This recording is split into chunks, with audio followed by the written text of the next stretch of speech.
Tweet that too. Give me like a half a second before you go live. Content development. Check if you see the stream, but or take trigger. Yeah, you're on right now.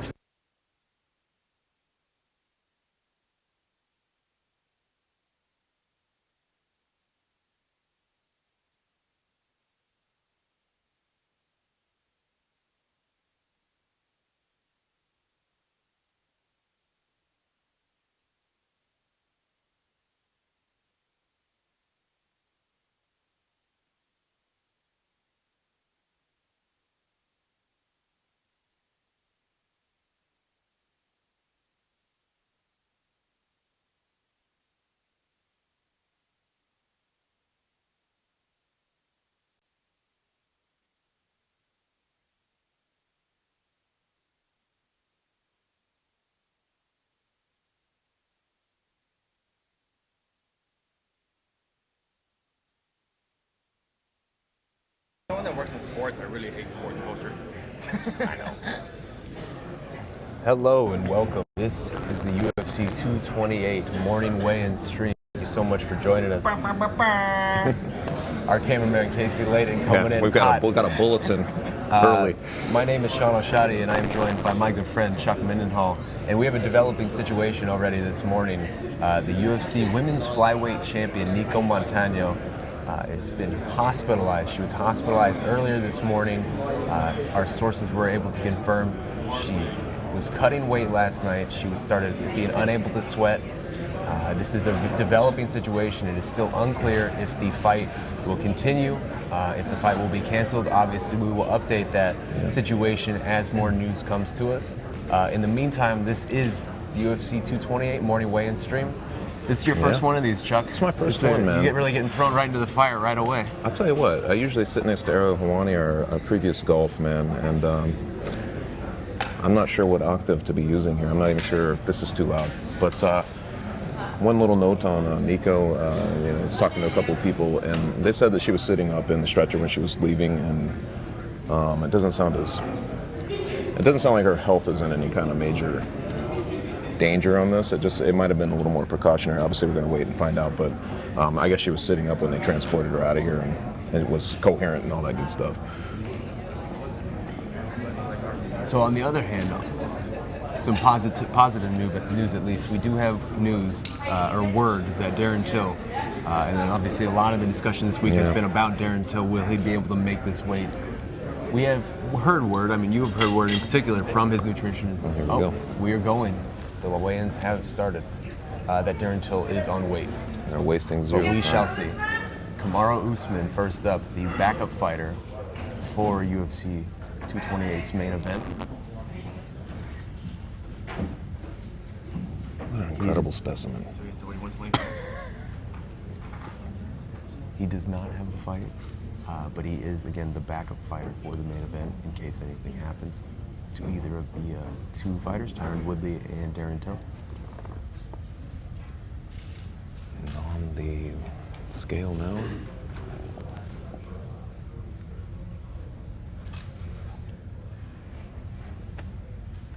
What are you doing? 169.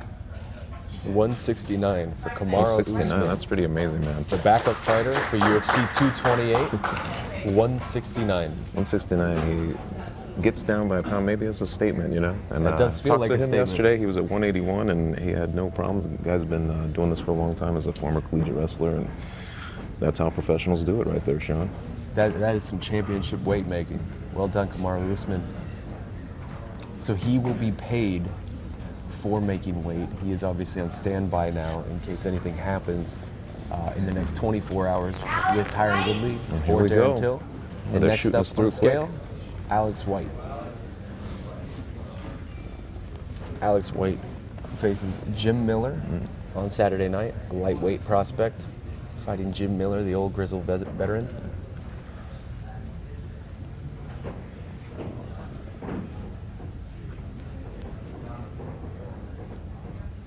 White coming off a loss to James Krause.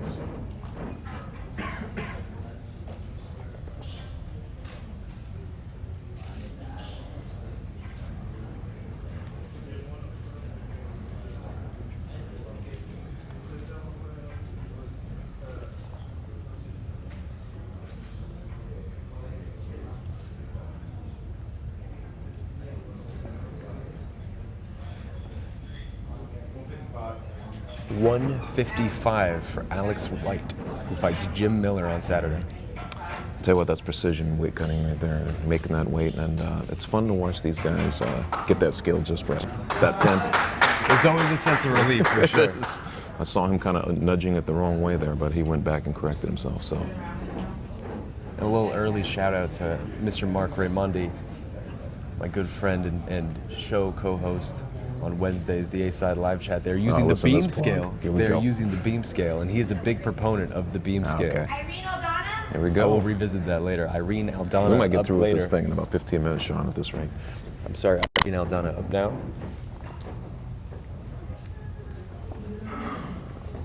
Bantamweight fighter fighting on the UFC Fight Pass prelims.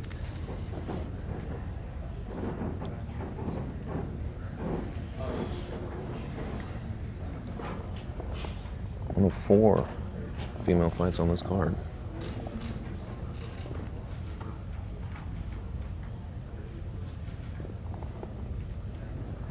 She's coming off of a decision win over Talita Bernardo.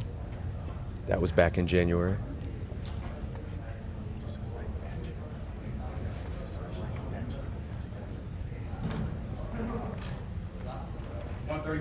$135 for On the Irene dot. Aldana. She was supposed to fight Betch Correa earlier this year. Actually, last month at UFC 227, that fight was pulled off. But now Irene Aldana, 135, makes weight easy for UFC 228. And as I was saying, they're using the beam scale this time. And since the UFC has transitioned back to the beam scale, things have been a little smoother at weigh-ins. That's true. Here's our second White tonight. I like that rhyme, Chuck. Craig White, who's fighting another veteran, Diego Sanchez, on the UFC Fight Pass headliner, welterweight fight. The Whites against the stalwarts in this one. It really is.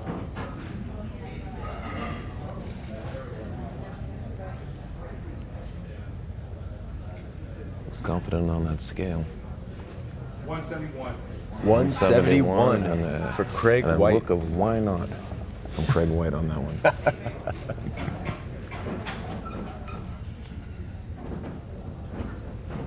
He faces again Diego Sanchez on the UFC Fight Pass. Imagine how headliner. spooky that would be to have to go against Diego Sanchez. I tell you what, I admire his aplomb in the situation.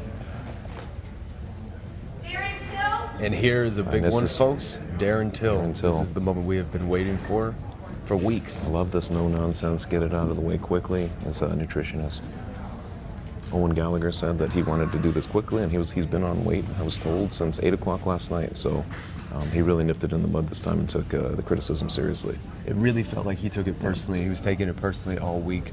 He was sick of hearing about it, He frankly. sure was. He sure was. We shall see. We're stuck in that sock gap right now. And Till has the socks off.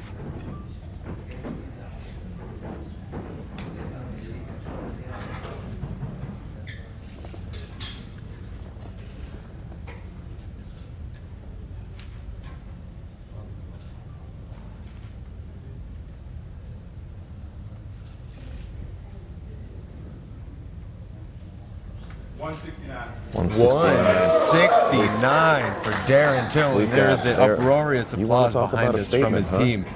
I would We say joked that's about this. I That's would what we say joked that's a about. statement, Chuck. Yeah, absolutely. You know, it was very methodical the way he got down this time.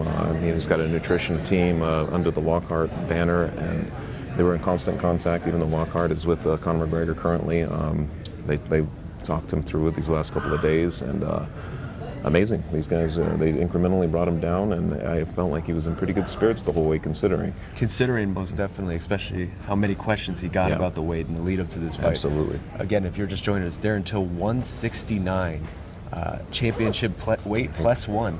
And here comes his counterpart right now. We're about to find out if our fight is official. Tyron Woodley is getting ready to step on that scale. Tyron Woodley, the UFC welterweight champion of the world, up next. Good old Tyron.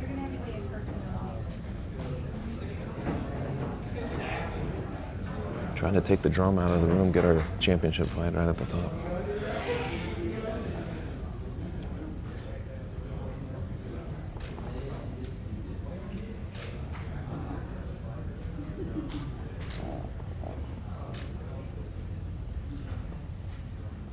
171. Oh, got a that's problem. not good. 171 for champ, and Tyron Woodley. He looked perplexed when they read that number. He to did him. look confused. He did not expect that.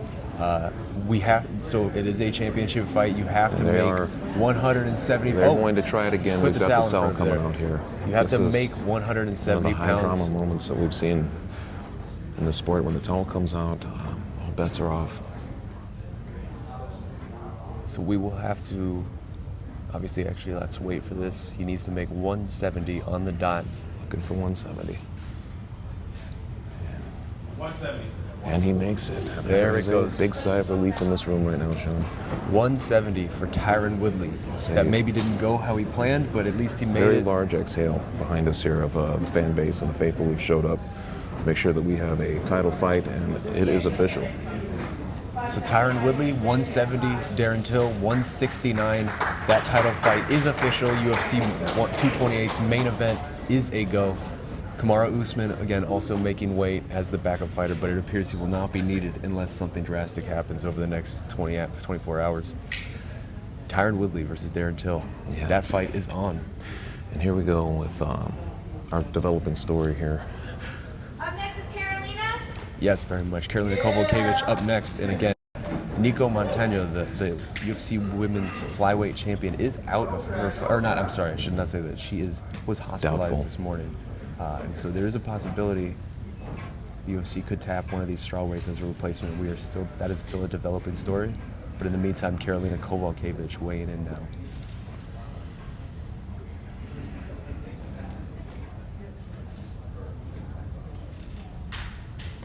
$115. 115 on the nose. 115 for Karolina Kowalkiewicz, who fights Jessica Andrade in what should be basically a number one contender fight this Saturday.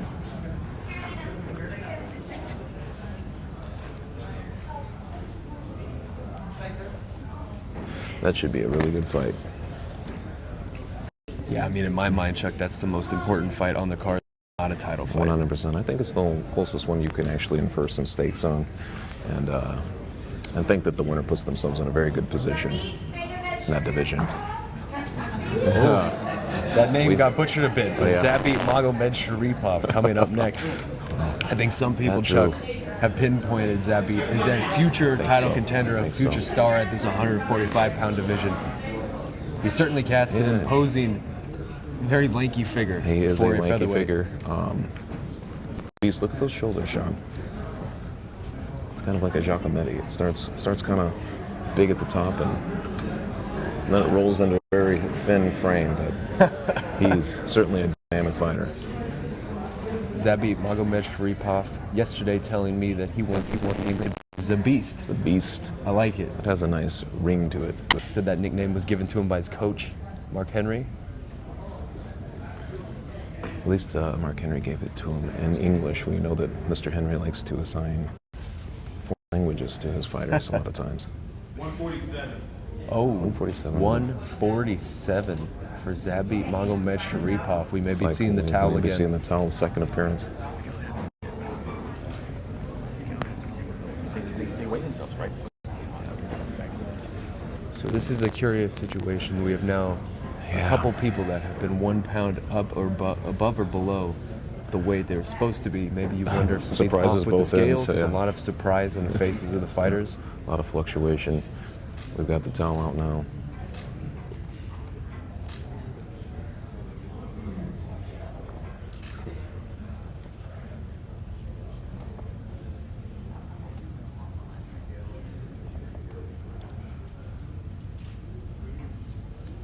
High drama as the commission plays with the scale setting.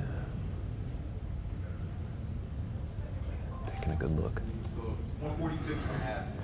146 and a half for Zabit Magomedsharipov. He misses weight by half a pound.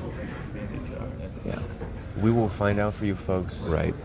So every state is different. I'm unsure about Texas regulations, whether he will get additional time to cut weight. This is not a championship fight. Sometimes that matters. I will find out for you guys the process for Zabit Magomedsharipov. There seems to be some discussion up here. I'm not sure to what extent, but it looks like beat is at Well, 146. and now they have come to the conclusion that this was an 146. very arbitrarily lost half a pound in that transaction, and the claws come in for making a half a pound disappear. That was very much a strange situation. There was a conversation. Instead of every notch is a half pound. I think They're misreading the scale. they're misreading. Oh, Our own Esther Lynn is telling us that it appears they're reading the scale wrong. Mission Texas, is here we reading the go. scale wrong. She's taking obviously pictures of the scale and the numbers, and it seems as though they're reading it wrong. Sean, it's always an adventure in the state of Texas, isn't it? It really always is, Chuck. So maybe this has been figured out. Hopefully this is. Onward we go with the show here.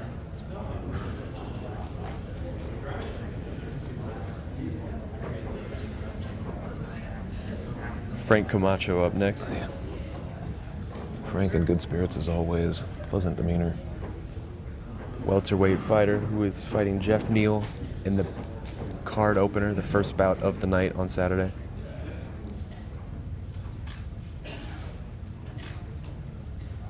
$171. 71. 171 for Frank Camacho. Fresh face guy right there. He does love himself some brawls, I'll tell He you, does. Chuck. That should be a nice little fight to kick off the card.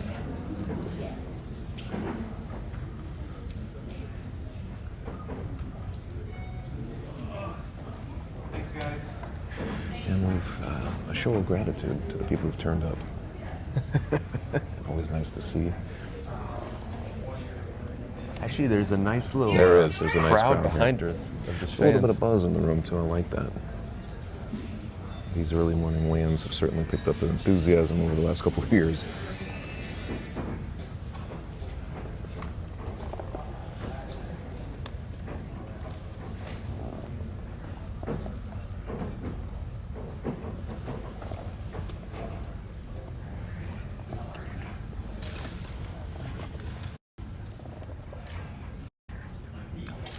Yeah, Darren Stewart is now weighing in. Statuesque in demeanor, glaring 10-mile stare. 85 and a half, and Stewart makes weight. Very no nonsense.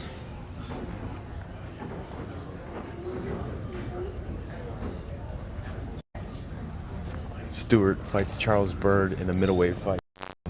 The preliminary FX card on Saturday. We're humming right along here, Sean. As, It really Andrade makes her way to the scale now. Absolutely. It really has been a nice pace so far this morning. Jessica Andrade now up. She fought Karolina Kowalkiewicz in a pay-per-view fight on Saturday. A Really swing bout, if important you will. strawweight fight. Big time fight.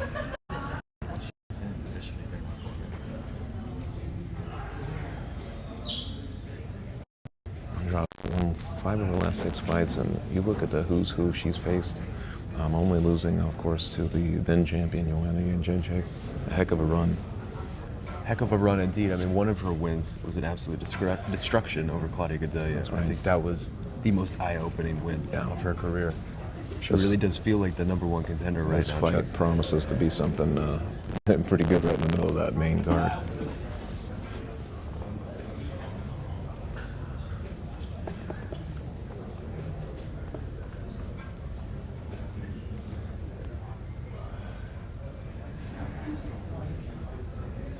More fiddling with the scale. This seems like it should be a little bit more of an exact science. You know, it's always an adventure here in Texas. The scales of justice swinging both ways here. As Andrade sits patiently waiting for the verdict. 116. 116. 116 for Jessica Andrade. She makes it. The strawweight limit. She will fight Karolina Kowalkiewicz on Saturday night. And again, what That is my fight is mind, a official. number one contender fight. That could very well be. Carolina being the last one to beat Eunice. So Storylines abound in that fight. there's a lot of storylines to be found in that fight. Charles Byrd up next. He fights Darren Stewart on the preliminary card, FX preliminary card opener. It's a middleweight fight. Lost his britches a little bit there. Corrected that.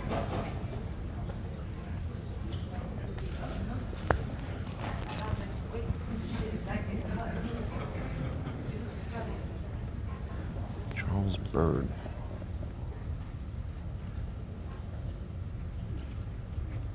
We have John Dodson in the background dancing up a storm while he waits his turn. To see the He just can't stop moving, Chuck. 185. his hair keeps going in. It's pretty amazing. 185 for transformation. Charles Bird. 185. That fight is official. And again, Middleweight I'm bout sorry, between but Bird John and Stewart. Dodson is just extremely distracted right now. He is dancing up a storm behind the stage, waiting definitely- for his turn. That man is a We've constant certainly motion. earned an R rating this morning. The gyrations going on in the corner. John Dodson, That man is in perpetual motion, my friend. he is. And here he is. He He's- comes he is. skipping to the stage. John Dodson, the magician, fights Jimmie Rivera in a very important fight. That's a sneaky, big-time fight. good fight.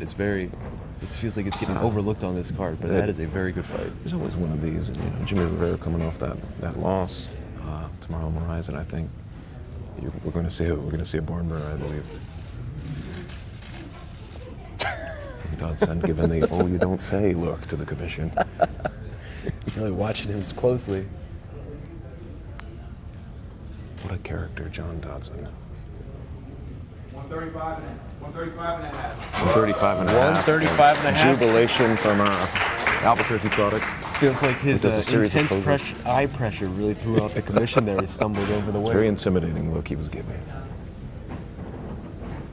John Dodson coming off a split decision win over Pedro Munoz, and could make waves with another win over Jimmie Rivera. That would be a nice little streak for him. And here is Carla Esparza Carla now. Esparza up next, the former UFC Women's Strawweight champion. She fights Tatianna Suarez she in a does. very, very important fight on the Perfectly preliminary card placed, headliner. perfectly placed on that card. I don't think any fight would maybe fetch the disposable income quite like a fight like this. Two wrestlers going right head to head. In my mind, Chuck, this is perfect matchmaking for both of It these really women. is.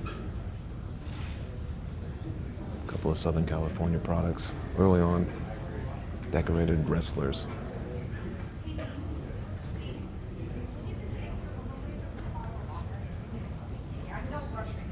$115 and a half. 115 and a half. We got a big. 115 and a half for Carla Esparza. We're hearing that hook quite a bit. The half. Everybody's got the half. Everybody's tonight. got the half tonight.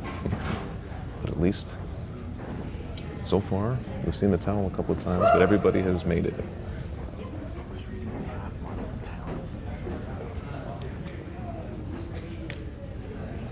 So if you're just joining us here this morning, Tyron Woodley and Darren Till both have made weight. Made weight, Darren we're Till coming official. in at 169 to maybe perhaps A little prove bit of a point. statement. A little bit of a statement there.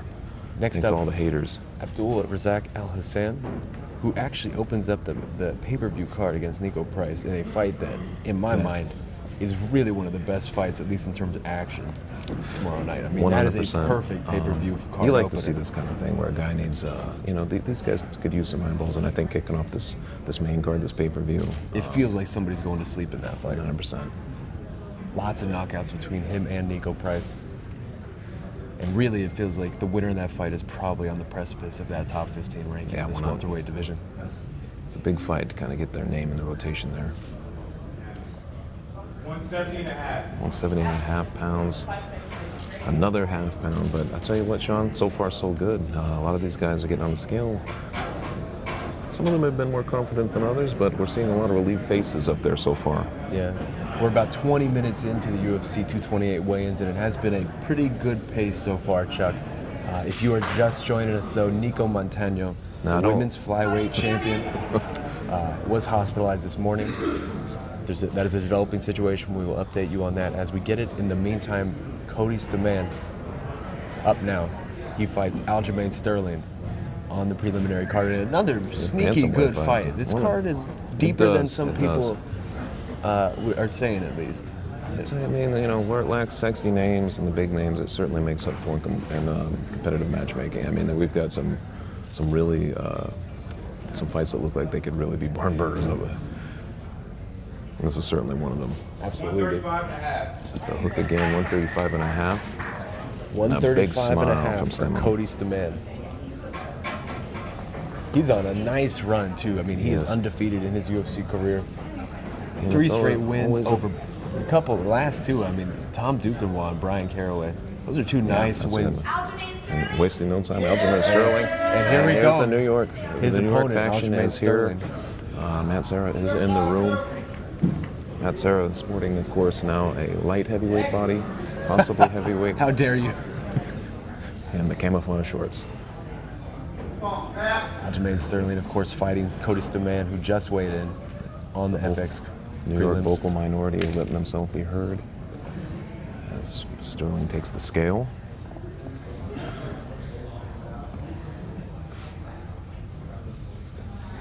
Sporting the gold chain. 135 and a half. 35 and a half.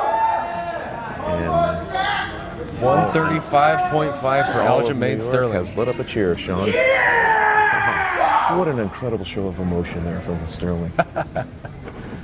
Matt Serra getting some stage time too. You don't think Matt was not going to go across that stage and soak in a few of those applause, do you? Again, another 0.5 shot, by the way. I think This whole entire card, it feels like, has been a 0.5. they do. Is there a sports book that gives odds on these? Like, feels like there should be. And we are moving right along to today's this morning is humming weigh-ins. along. This has been a We've fantastic got a very pace eager so far. faction. We are still waiting a couple of the veterans. Diego Sanchez, Jim Miller. We have not seen a couple of the stalwarts come to the stage yet here. Scale. I believe this is Jared Brooks. This is Jared Brooks is here. Jared Brooks! Lively and in good spirits. Jared Brooks, the UFC flyweight, he's fighting on the Fight Pass portion of the card. He's facing Roberto Sanchez, and he's enjoying A himself. little Look at that. overzealous, almost knocked over that scale. Look at that, it's just a perma smile on that face. Wonderful.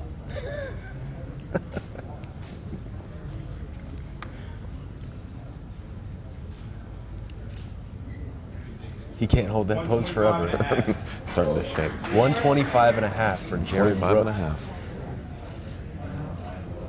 That is one happy man right there. First fighter on here not to cut weight, so. You hear that? He says he's the first fighter on here not to cut weight.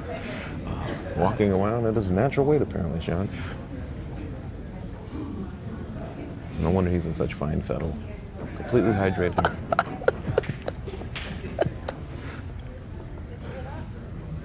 And onwards we go.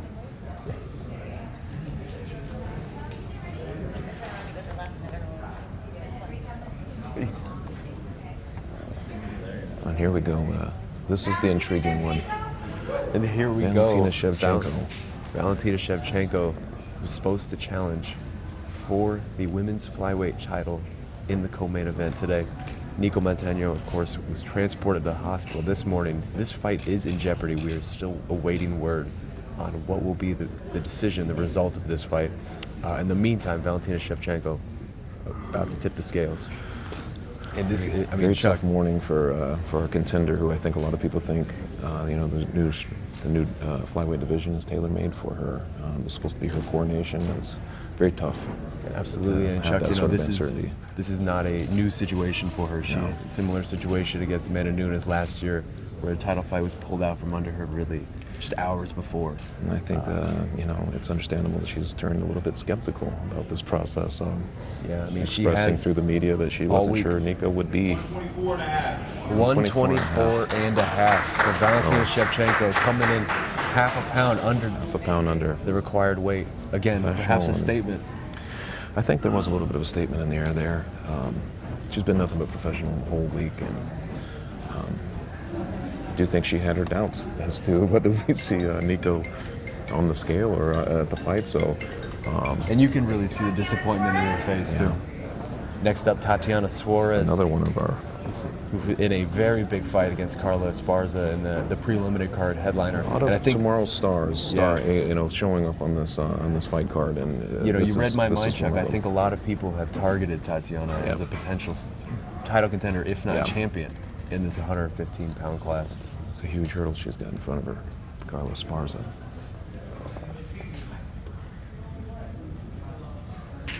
Tatiana casts a very imposing figure for a 115-pounder. She's She sure very does. big, very long. and just wrestling on a level that no one else in this division has, at least in terms of accolades. Yeah. You, of course, wrote a What very piece, nice feature about her. Said that she sees shots, when she's in that cage, like the little boy in Sixth Sense sees dead people. 115. 115 for 115 on Tatianna the nose. Suarez. And in your piece This is- about her, she talked a little bit about her battles with cancer, having course. overcome cancer.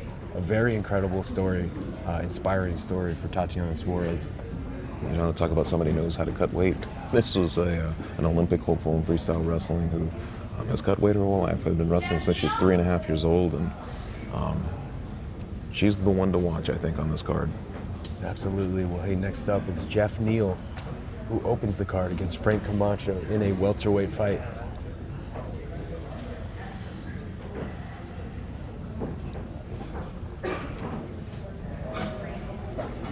Jeff Neal, one of 3 fighters without a Wikipedia page. On UFC 228. Our commission is getting the hang of this scale now. A little more celerity in how they're handling themselves.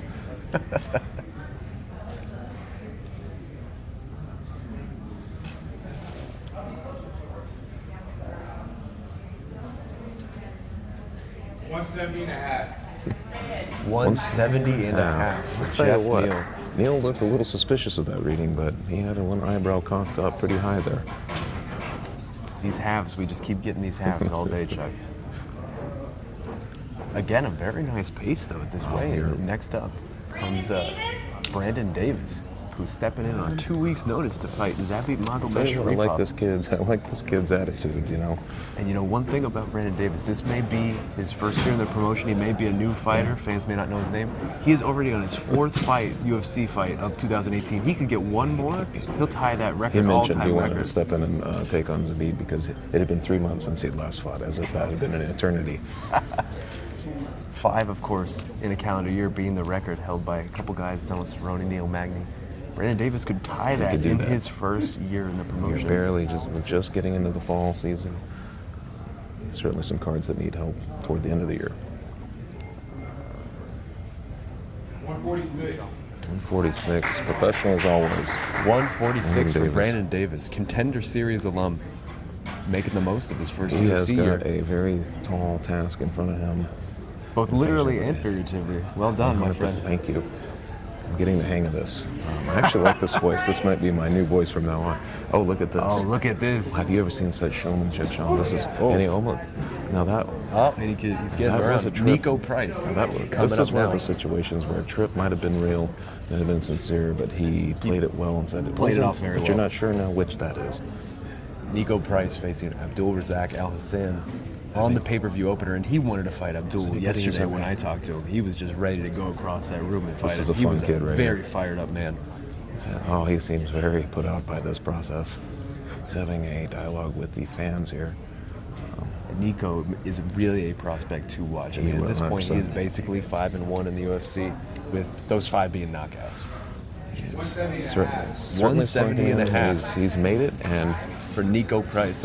some faux enthusiasm or something else. I'm not sure what that was, Sean. He is enjoying himself. We had a couple of thumbs that went sideways and then mostly down. Oh, look at this. Now we've got a Look little at this. dance. Look at all of this this is energy. Terrific. That is energy to A spare. little click of the heels on the way down. And before he can even get off the stage, a legend, Diego Sanchez, I believe, and correct me if I'm wrong, this is the last Ultimate Fighter 1 It fighter is. contending, except for Chuck Liddell, who's a coach on the show, who has a fight coming up. But Oh my God, I if we're can't talking believe about the participants, Diego Sanchez is the lone warrior still out there doing it.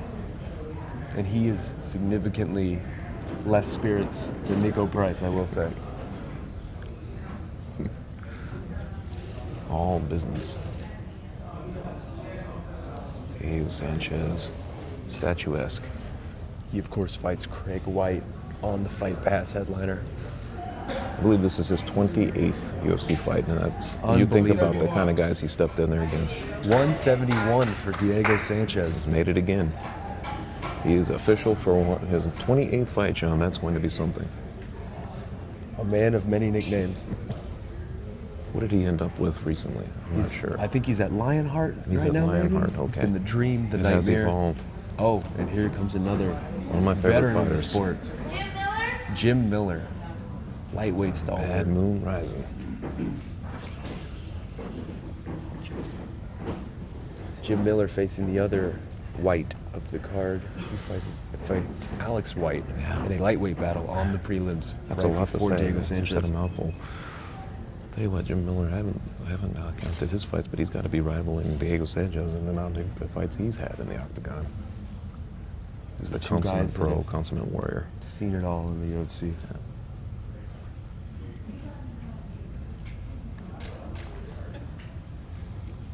You think you get used to these weigh-ins, but Jim Miller showing that you just never know. Some uncertainty on his face. Maybe a little bit of a bemused smile.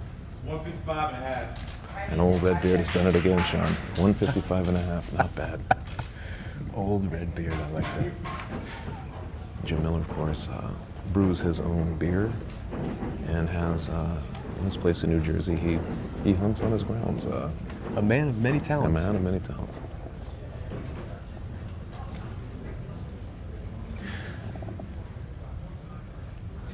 And we're nearly done here. Looking this up and down, it looks as though we have 3 fighters left, not counting Nico Montano, who of course was transported to the hospital this morning.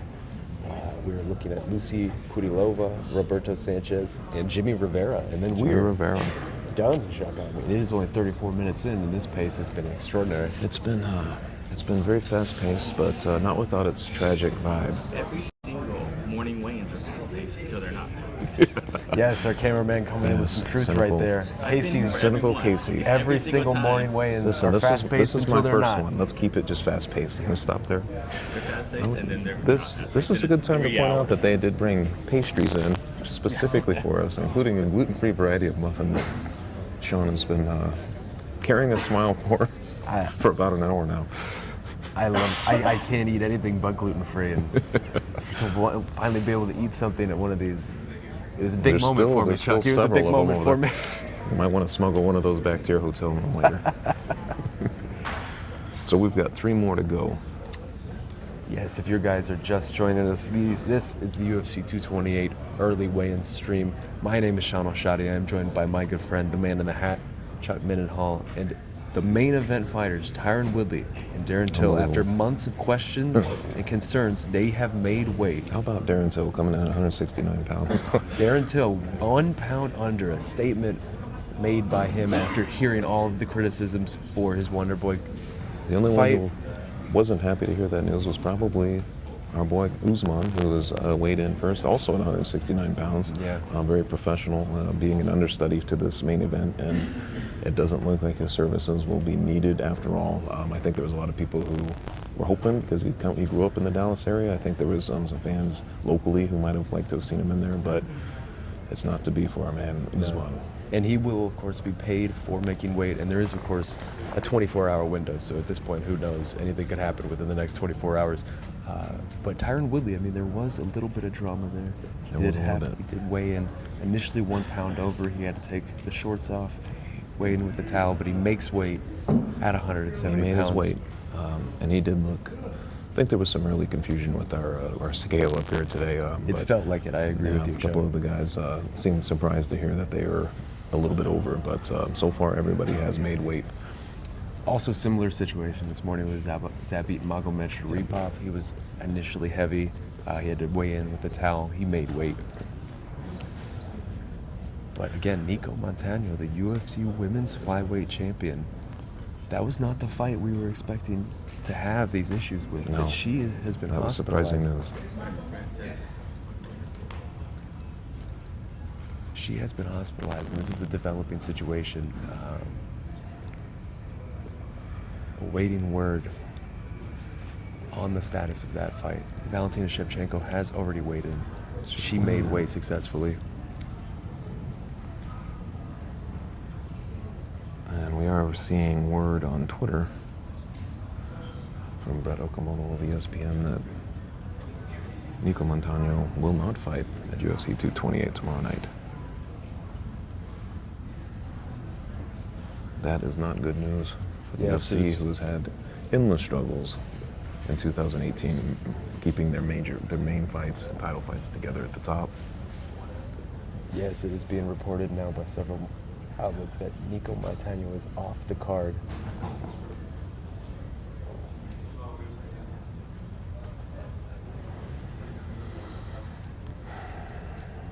No word We will, yet. of course, work to confirm this in the middle of this broadcast. But, Chuck, that is not good news. It's not good news for the UFC. And you feel for both women. I mean, obviously, you hope Nico Montano is okay. Of course. But this is the second time that this has happened to Valentina Shevchenko, 24 hours out from a title fight. Of course, this happened last year with Amanda Nunes pulling out.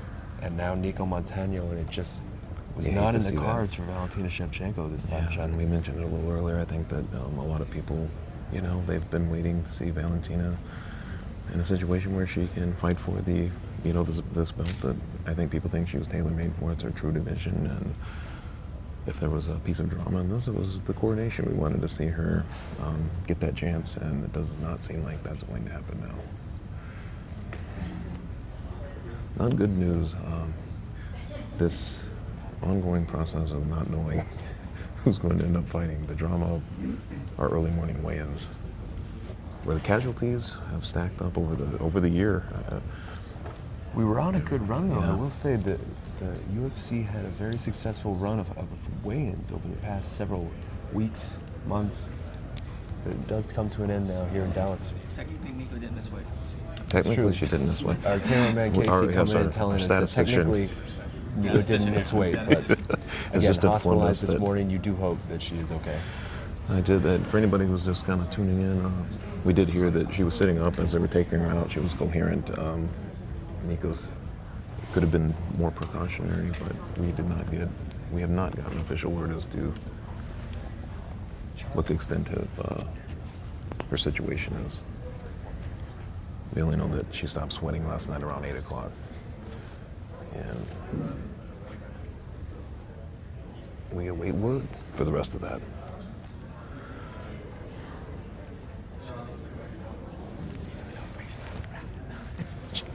This is normally where Ariel Hawani, who's doing our simulcast in Spanish just ahead of us, might sing a song. I will not put you through that. I will not put you guys through that. We can talk about famous bands from Dallas. Yeah. Well, let's see, famous bands from Dallas now. Toadies? Are they from Dallas? The Toadies. They're definitely in Texas, I believe. I'll have Casey double check on that. If this was Austin, I feel like I could carry this conversation a little further. Meat Puppets.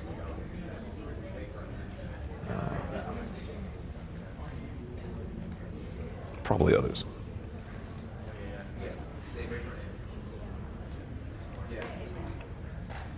Sean El Shawty is right now checking with UFC officials to find out if he can get any more information on Nico Montano, who is being reported as out of her flyweight title fight.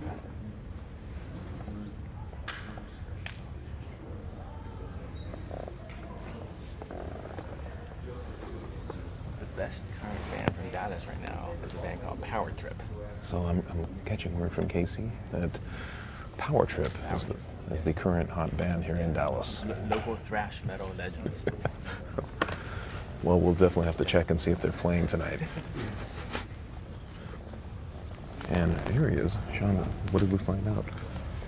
Still awaiting official word from the UFC. Just spoke to a UFC official. There's nothing officially official yet from the UFC, but it does appear that it is imminent. Nico Montano, of course, being reported out of her fight against Valentina Shevchenko. Of course, you're concerned with Nico's health through the situation, but you also, from a practical standpoint, wonder what the UFC's action will be towards this whole thing. And Nico, of course, has yet to defend the flyweight title that she won through the vehicle of the Ultimate Fighter. In And, 2017, yeah, I mean, in she won that in 2017. December at this point. So we're waiting. We're still waiting to see her compete, but of course, hopefully she's that's nothing too serious.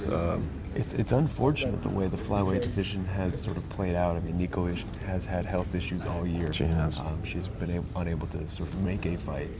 And now this happens. Of course, you hope she's okay, but it really has slowed the momentum of that 125 pound 100%. It's just a lot of these divisions, either they're very slow to get rolling, or they get bottlenecked at the top with some kind of some injury or interim titles and stuff. It's very, very difficult to get these divisions to just flow like we want them to.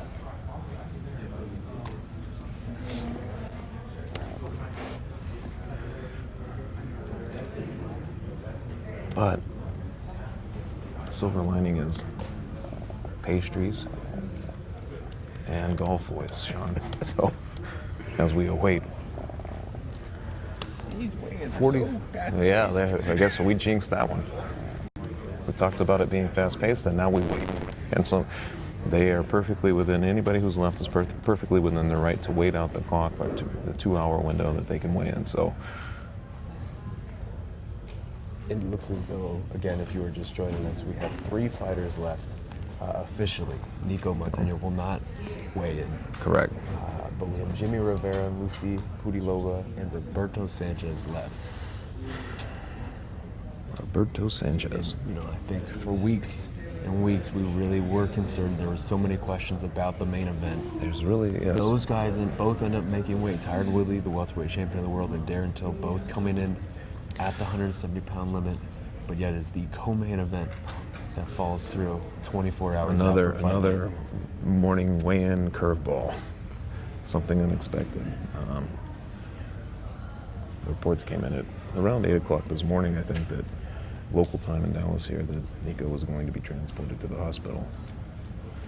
And as far as I know, that's where she is currently, and we just have not received word beyond that, other than it's being reported that she is out of her fight.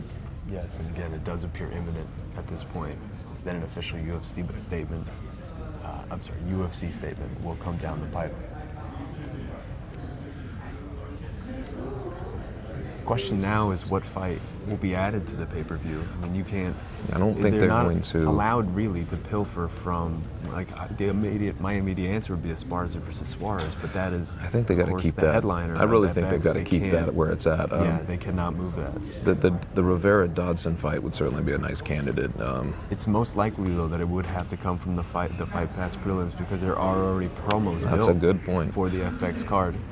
They'd never quote from the broadcast. True, that's a good point. Well, you've got a Perhaps couple. You've Jim got a Miller, couple of Diego guys. Yeah, Sanchez. you've got a couple of the. That's Diego may have just been bumped up to the main card. We'll see. Jim Miller also a good option. Who's fighting Alex White?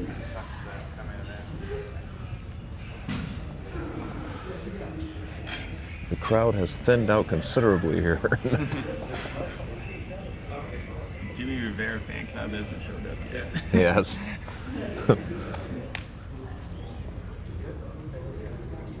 Media starting to congregate near the Danish. No one has touched it. Muffins except for Sean.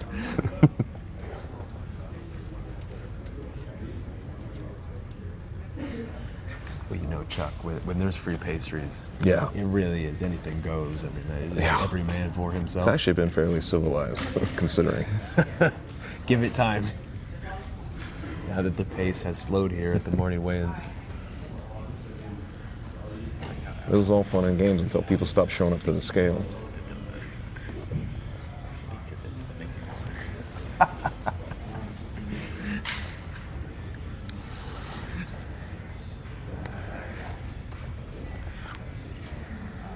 Somebody's got some music, not exactly bumping behind us, but like certainly playing.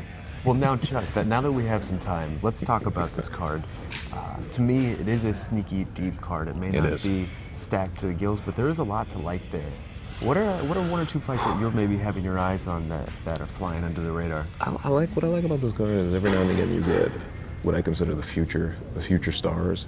Now, we never know what that's going to translate to, because obviously just what you do inside the octagon is not necessarily going to translate into stardom in the sport. But Sure. there are some people who have intrigue on multiple levels, and obviously as a beat, being one of those guys, given what he's been able to do so far, I think he's kind of defaulted into this fight with Brandon Davis. It's supposed to be Yair Rodriguez. That is unfortunate. That we is an lost that one. unfortunate I was fight, looking forward to but that. in terms of a slow trajectory and finding a guy who's a very good game fighter and a guy that he should beat, and I think maybe showcase a little bit some of his evolved skill set. I'm interested to see that fight quite a bit. I think he is certainly one of those guys who could be a champion someday. And speaking of that, obviously Tatianna Suarez, we've talked about her a little bit earlier when she weighed in, but phenomenal prospect in terms of the way she's handled herself thus far, her backstory. If the UFC wants to look at that and use it as inspiration, There is a lot. yeah, there's a behind lot. her. There's a lot of star potential there, and I think that she certainly backs it up with so far 6-0 undefeated, and just has that mindset. You talk to her, and there's an intensity to what she wants to do, and I think that keep your eyes on her for this fight with Carla Esparza. Yeah, you know what? I will say, I talked to her yesterday. That was my first time ever really speaking to her in any extended fashion. And the one thing I was struck by was her unbridled confidence. She has the utmost confidence in her abilities, and the way she projects that confidence, speaks about it, was very telling. She is coming into this fight against Carla, and this is really a fight, it feels like, that if she is able to perform and dominate in a way that she Especially is this. expected to dominate, or at least she expects herself to dominate, that she would enter that top 5 conversation and maybe be one fight away I think from so, too. a title fight at that point. I like her mindset on that. She knows she's fighting somebody who likes to dictate the space in front of her. Carla Esparza, I think there's a little bit of a pride factor there.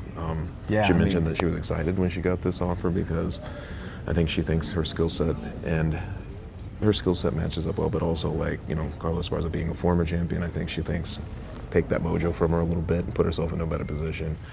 She was also very realistic. She's like, even if I go through Carla Esparza, there's a real chance that I might have one or two more fights before I get to that. She just has her head on right. I think she's being realistic with how things go in the sport, And she, of course, was going to be an Olympic wrestler. She was one of the best female wrestlers in the entire country. Until, obviously, a cancer diagnosis really took that away from her. She has now rechanneled that athletic focus into the sport, and she's still relatively new, but the gains that she has made, and in such a small amount of time, you could tell. It is one of these situations where a world-class athlete, you can tell the difference between a world-class athlete and just a good athlete. Talking about Tatianna Suarez, and this is all she's known. Wrestling has been her life since she was 3.5 years old. She had an older brother who competed in the Inland Empire in California, and they were a wrestling family. She had some uncles who wrestled, and her goal growing up was to become an Olympic wrestler, and life got in the way of that a little bit. And I think it was in 2011 when she discovered, before the 2012 games, that she was actually at the Olympic Training Center when she found out that she had thyroid cancer. And unbelievable story. She's only 21 years old when she got that diagnosis, and she's 27 now. She's reinvented herself, and I don't know if MMA quite matches her intensity for wrestling, but the fact that she's able to use her base in the sport and show it off to the exact level and get some of those accolades, I think it's been a good, resilient rebounding for her to go this direction. Yeah, and you mentioned, speaking of big-time prospects, you mentioned Zabit Magomedsharipov earlier. He was supposed to fight Yair Rodriguez. That was a fight I was really, really looking forward to. Yeah. Unfortunately, Yair pulls out last week with an injury. So in steps Brandon Davis. The one thing about Brandon Davis is he is a very, very durable man, and you could tell, again, we were talking about this when he weighed in, but he is already on his first year in the UFC, already on his 4th fight this year. He could get 5 and tie the record. So this is a durable man that Zabit Magomedsharipov, it may not be easy for him, but it also may be an opportunity to showcase 100%. more of his skills, similar to the fight against Kyle Bochniak last Tell you time. what, man, guys like Brandon Davis, they're always a little scary because there's a little bit of the why not factor going on there. What do I have to lose? Stepping in this situation. Certainly, he's above average fighter. I think he's certainly got some chops, and I would not be surprised if we see a moment where the thing is in doubt, and this fight was a beat. But I agree with you 100%. I think this should be, you got to tend to forget, like, for the star in the situation who remained on the card, that Zabit in this situation, he had to then adjust to the opponent switch, and that's a very tough different thing. opponent. Very different, and sometimes these guys, you know, in a situation like that, concern themselves a little more with what they're capable of without, you know, thinking as much about what their opponent can do. Zabit might be one of those guys. He certainly has all the ability to take on either guy and beat either guy, but it'll be interesting to see if his adjustments were dead on, or, you know, if it mattered at all. Yeah, I mean, when you talk about Zabit, he is such a large featherweight for that division, just in terms of his pure height and length. Very creative, I was going to say creative striker, but not even, just a very creative mover. The way he moves in general in that cage is very fluid all throughout, and it really feels as though he is going to, regardless of the fact that Yair Rodriguez is not here, it feels as though he's going to move past Yair in that sort of rankings, in that tier, if he does well this weekend. I believe he will. A good performance this weekend, and I feel like he will get thrown right into the top of that division.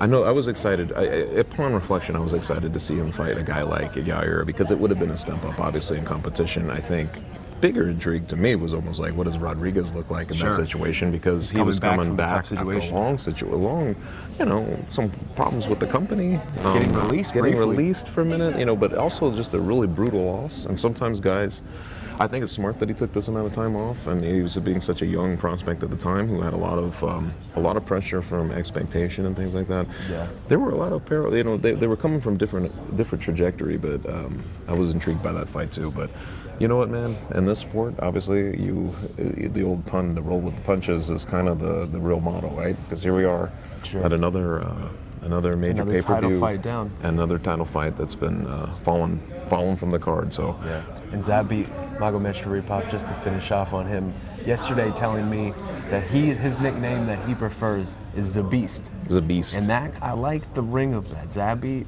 Zabist, Magomedsharipov getting announced like that. That has a nice ring to it. Now, do you capitalize the B, and is it one word? I capitalize the B. That feels being right writers, to me, right? You gotta know these things. There was definitely a moment where I had to question myself of whether that's the right decision. Yeah, I think since we're playing off Zabit, that it basically has to be one word, right? Like it has to be one word. I feel like the B is capitalized though. It's a nice nickname though, and again, he didn't give it to himself. That is something Mark Henry gave to him. So Henry's a very clever man, very clever man.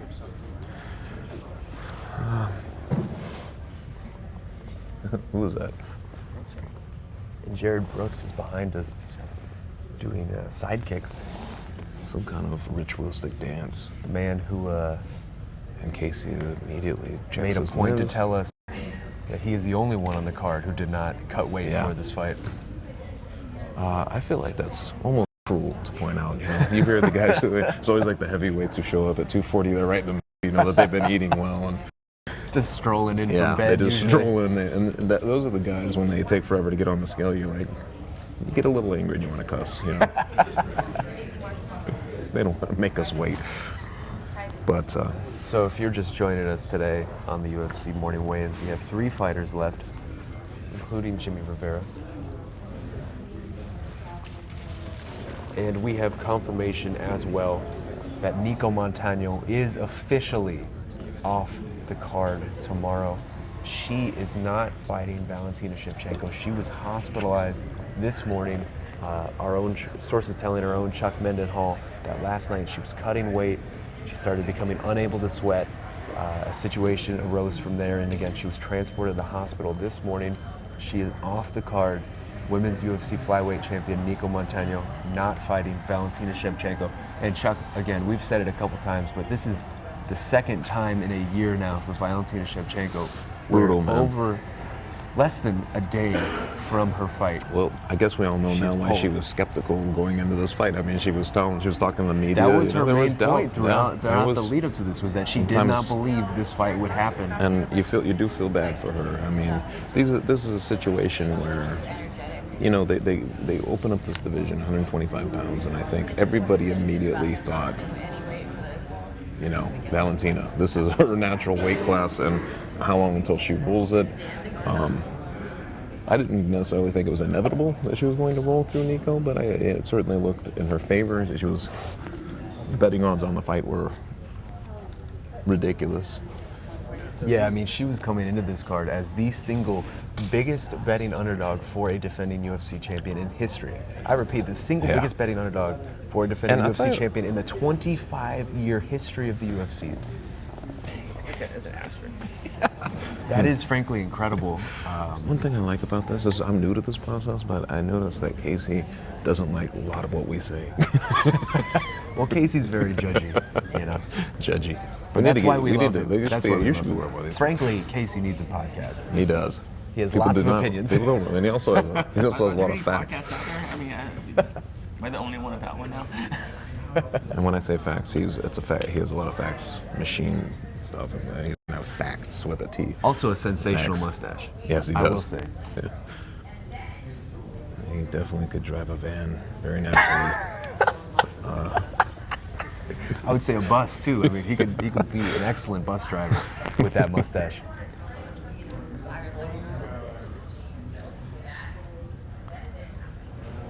You mentioned Nico Price earlier too. That's another guy. That is my favorite fight on this card, to be honest. I mean, both those guys, I believe Abdul Razak Al Hussein is 4-1 in the UFC. Yeah. Nico Price is 5-1, not technically 5-1, but I don't count Texas saying you smoked weed, therefore we take away your knockout win. So I'm giving him 5-0 or 5-1. I'm with and you on all that. of those finishes for both those guys have been knockouts, and most of them brutal. If you remember Nico Price's last fight this year, potential knockout of the year candidate when he hooked the head of Randy Brown and knocked him out from the bottom with a hammer fist. That was incredible. I've never seen that in my entire life. Yeah, I think happened. I've only been to one other Nico Price, been around him for a live event. But I gotta say, the guy's got a pretty infectious attitude. Out of all the guys who stepped on the scale so far Energy this for morning, days. a lot of energy. Plays to the crowd. You know, he's talking at the time there was an assembled group behind us here that had come in to make sure their people had made weight, different factions from different fighters, but. He was hamming it up a little bit. I think he was confident. He was enjoying himself. himself. He was enjoying the moment. I feel like sometimes that gets a little lost in this game, especially during the weight cuts, and there's a lot of misery that people share through these days. And I was talking to Nico yesterday, and he did show a little bit of frustration that maybe the UFC hasn't gotten behind him in a way that they would for other fighters who have gotten 5 knockouts in their first 6 UFC fights. But I believe this could be the one that if he shows out on Saturday night, this could be the one that really propels him into that conversation at welterweight. It really is just a symptom of welterweight being such a deep division in this sport. There is so much talent at 175 or 170 pounds that even when you are 5-1 in the UFC with all those knockouts, I know, that's true. Potential knockout of the year candidate, you're still not able to breach that. It is true. They've done a good job, and I agree with you. That fight kind of kicking off that pay-per-view portion of this card is just it's good in that sense. I feel like these guys, he needs more eyeballs. He really does. Yeah. Like, he needs people to kind of take notice. Sometimes when the people start paying attention, we just saw James Vick get knocked out, and I feel like right at the moment when people start to give him the credit we think he deserves, he gets knocked out. So the sport is very cruel in terms of its ebb and flow, in terms of attention and scrutiny, and Everything some can guys change handle it differently than in others. one So, day. yep.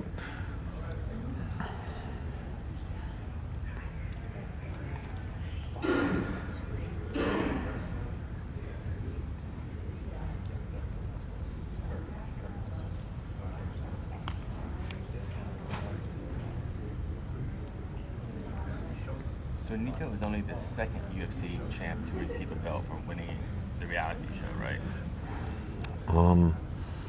Yes, because the other one was the Right. right. And it's kind of funny. That's another little side subplot. They could hear him. I don't know if they could hear him. Repeat.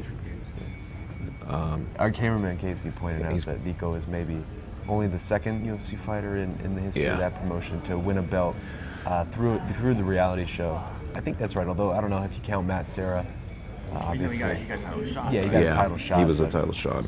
But And Travis Luter. in a which way, we this don't bring up. situation with Nico was very similar to Carla in that I feel like Nico was put in that spot where maybe she wasn't the best 125-pounder in the world, but she won the belt. Yeah, similar to Carla and Joanna. in what went down in Dallas, coincidentally, a few years ago. Now, Chuck, I want to ask you, I mean, obviously the big fight for this card was Tyron Woodley versus Darren Till. That fight is still on. All the concerns about that fight have gone away. Losing the co-main event, Nico versus Valentina Shevchenko, that was certainly not the one bringing people in. Of course, but yeah. that is a big hit to the card. Do you feel like that will affect this card in any way in terms of, I guess, how it will be received? Whether does that take away any buys? It was almost like added value. It was like an added value. It's a title fight. It's a title fight. I think having that second, you can always say, well, there's 2 title fights. I think And there's it gets a something division to that, going you know? again that I think has been stalled for a long time. Think about the amount of promotion they do. You know, the embedded series that follows these guys around, including Nico and Valentina, and you know, just the promotional posters and everything. You know, it's like it's all out there already. I think that they were selling it as a twin billing of, you know, we got 2 title fights and one deepened the other. But you know, ultimately, I don't think it's going to affect. I mean, I think the big intrigue fight is obviously the one at the very top, and I'm glad that that one stayed intact because this would have been a historically bad pay-per-view potentially if the main fight had fallen off. Which we've still got 24 hours, so stand by. You never know what might happen in that time. So Chuck, I mean, I want to ask you, we'll talk about this a little bit later today on the preview show after weigh-ins, but now with the benefit of hindsight, I know when Darren Till was the selection from the UFC, there's a lot of hand-wringing and questions about whether that was the right call. With the benefit of hindsight now, we know what we know. Do you feel like that was the right call, going with Darren Till? I do, man. I'm ultimately, if he had missed weight, if he'd missed weight twice, I know he struggled to make the weight, but he missed it once, and I think it was because we saw his struggle. It was certainly more conspicuous. It was way more conspicuous. The video that was released of him saying he was nearly going blind. They really couldn't have gone wrong if they had opted to go for Colby or something like that. I think that it would ultimately. I think that the merit was you could have won either way, but I'm more intrigued, I think, right now by this fight. I don't know if it's because we built it up and we've waited for it a little bit. We've had time to kind of marinate on how the fight will go down, but at the same time, I think that it is a fascinating match. It's a nice fight. Tyron Woodley, if you look at his title reign, there's been a lot of very unique skill sets he's had to prepare for. Darren Till, though, presents, I think, a more well-rounded skill set than perhaps a Damian Maia or a Stephen Thompson, and also just different challenges. He's much bigger, much bigger than anybody Tyron has fought. And I think, in my mind, it's maybe the most difficult title challenge Tyron has faced. I think so, too. And it's always hard, man, because the champion of any tenure, like was this his 3rd or 4th? This would be his 4th. So, I mean, that's right now, that's got to be right up there with Amanda Nunes, and there's only a couple who. He's the 3rd longest reigning champion in the UFC right now, behind very difficult, Nunes right? and DC, of course. Very and difficult DC to walk around with a bullseye. You know, and I think that, and especially in this division, I think sometimes the UFC, you know, I think they always book to beat the champion. I think that that's part of the way the business works. But at the same time, I think in this specific position and situation, I think they wouldn't mind seeing the UK get, you know, a second title holder because there's an untapped kind of potential there, especially with Darren Till, who I think would be like, I'm not trying to discredit Bisping, but I think he would be considered a very legit champion. I think if he's carrying the belt to England, he's going to be considered a very legit champion. This kid is 25 years old. Yeah. He's still on the come up. Yeah. We have not seen the best from Darren Till yet. The one thing though that really does strike me about this fight, I mean, Tyron Woodley, we talk about him, UFC welterweight champion. He's the 3rd longest reigning champion in the UFC right now. On Saturday night, his title reign will have hit 770 days, and yet he is the underdog in virtually every title fight he's been in. All 4 of his defenses. Of the 4 of his defenses, that's only bizarre. the Damian Maia fight he was the favorite in. In this one, he started as a favorite, and he is now a decently sized underdog again for the 3rd time in 4 tries. That's kind of fluctuated late on this one, like. And Tyron talking this week about how he's taken it personally, and he didn't specifically mention the odds, but that's really what he felt like. It's in his hands to do something, I think. Why do you think this is? Why do people continue to doubt Tyron Woodley? A lot of factors in play.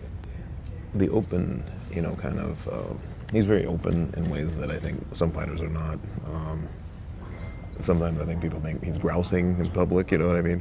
About respect and things like that, which can be off-putting, but it's also when you throw 57 strikes in a 25-minute fight against Damian Maia, and is that it? The nature of his past I think title these fights? certainly compounds the situation when you when you are, your basic offense is defense, like the thwart 21 shots, in a fight, and hey, you're doing that part of it, but you're not doing much else. I think that tends to, and being very.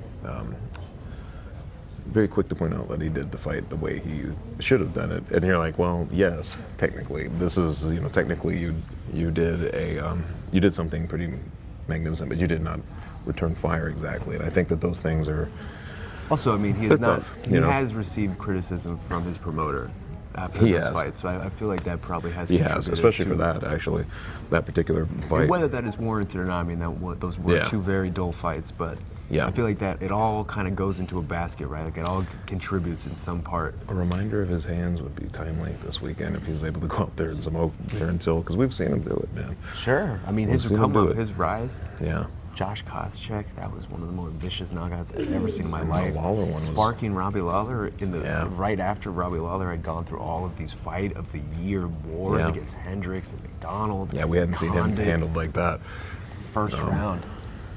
So Tyron has it in him. It's just he is such a methodical game player. He is a methodical man. He does not care if you are not enjoying what he is doing. He will find a weakness, exploit it to a T, and he does not care if you do not enjoy what he's doing. I will say that I bet he's fairly relieved as of this hour right now, just knowing that both guys have made weight, and the question of Usman is finally going away. I think that was a real peeve of his this whole week. Yes. Haven't even contemplate being pressured into a situation that he probably shouldn't be, Sure.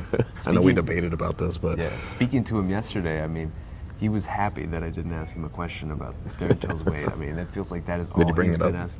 He brought it up himself. Funny. As long as you don't ask me about this weight, and I feel like that's all he's been asked this entire week, and not even this week, but just in general in the lead up to this fight, which is frustrating for him, I would imagine, because that's not something that was his fault. He's being forced to talk about another man's mistakes. Let's ask lead Casey. Up to his fight. Casey, who tomorrow night when both guys come out, who will the fans favor in the main event? The fans? Yeah, here in Dallas. Casey's basically from the Dallas area. So I agree with you. It feels as though Darren Till has been the crowd favorite this entire week. He fits the demographic. He got the biggest pop at the open He got workouts. much bigger about that I thought he was gonna get. Same, yeah. So I think that there's enthusiasm. I'm seeing that enthusiasm from just the general people we're talking to around here. Here's the thing about that whole Maia part. No one talks about how no one gives Tyron any credit for like the fact that he fought that fight with one arm and had to have major shoulder surgery after that fight. That is true. That's actually. We just act like it didn't happen. We just go, instead of going, that is so badass. You kicked Maia's ass with one arm. But now we go, that was boring. That's always it's a funny thing about the fight game, because you can take an angle. Anybody can play whatever angle they want, but that is a really good point. People do not. They tend. We were just talking about it. I did not bring this up. That is actually a really good point. It's easy to criticize somebody who isn't out there throwing bombs from a visual standpoint, but when you realize you got to get the whole story, and unfortunately that was the situation there. So. It starts with Dana laid the narrative, and then. That's true. I mean, in real time, you're watching that fight, the last one on my end, you're thinking, this is an abomination. That's what I thought. After the Wonder Boy fight as well, so it just kind of compounds. If you guys are just joining us today, this is the UFC 228 weigh-in stream. We have had a bit of a lull here. We had a really excellent pace for the first 30 minutes, and now we have 3 fighters left. Jimmie Rivera, Lucy Pudilova, and Roberto Sanchez left to weigh in. Tyron Woodley and Darren Till, the 2 main event fighters, both making weight. Darren Till coming in at 169, perhaps to prove a point. Yeah. Nico Montano, on the other hand, hospitalized this morning. Her fight with Valentina Shevchenko is officially off the card. So this is now a 1-title fight card. I'm sure we will get word in a little bit what fight from the prelims has been bumped up to the pay-per-view. In the meantime, Tyron Woodley, Darren Till, the 2 fighters that people were most concerned about, and really Darren Till was the one everyone was concerned about. He comes in, makes weight. He's, sources tell Chuckman, my own Chuckman and all here, that he was on weight for a good amount of time at this point. Yeah, It was really a point of personal pride Yeah, for him. I was in constant contact, essentially, with his nutritionist through this process, and it was incrementally coming down. He was at 180, I think, as a Wednesday night, it was at 182, and he woke up when he got up the next morning. He was at 178. They were really chipping away at it in a very methodical way, and I felt like, perhaps bigger than anything, he was in good spirits. I didn't feel like he was in any kind of serious strain or danger for this one, and I think that helps to have those guys guiding him through that process a little bit. Yeah, I mean, when you talk about Darren Till for this camp, he did the past several weeks of his camp in Las Vegas at the UFC Performance Institute, a tremendous facility with lots of world-class staff who helped him along the way for this weight cut. It really has been a long process, his weight cut. It seems like he's been working on this weight for several weeks at this point. I was, you're just the amount of questions, and it's funny because we're here for media, we're media, and the thing you have to ask him about is his weight, but you know that this is like the line of contention between everything. Sure. I don't necessarily think I was doubting that he would make the weight, but it was like, it becomes almost the biggest storyline of the fight, In a way, it was the biggest storyline in the fight, and you have to wonder whether that's good or bad. Yeah. I don't see any way that it's good, frankly. The fact that the biggest storyline for your fight is will the fight happen? As Casey said, it sucks.